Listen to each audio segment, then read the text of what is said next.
span of 9 years, my wife and I had 3 known miscarriages. All that to say, we spent a lot of time floating in the empty void of space, wondering why the numbers never stacked in our favor. When we finally caught the comet, the geneticist saw the 100 tiny birthmarks that freckled my son's entire body and told us this was a symptom of neurofibromatosis, a rare genetic condition that can cause benign tumors to grow in the brain, spinal cord, and nerves. At its worst, so many tumors can grow, it can sag his skin and make his face look like it's melting, and I'm wondering, how will I handle the tumors if they come?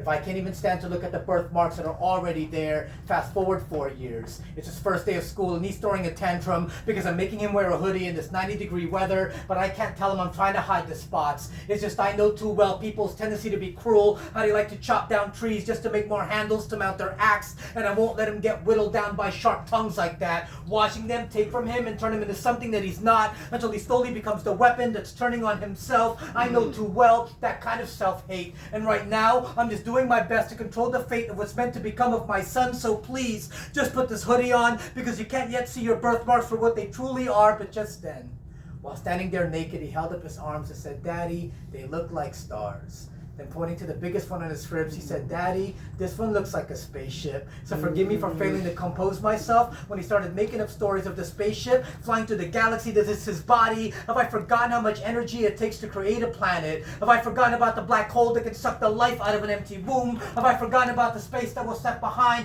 after the first time I dismantled the unused crib in our bedroom? How dare me think I know more about this universe than you do? How dare me forget all the stars that fizzled out before you came shining through? You were born.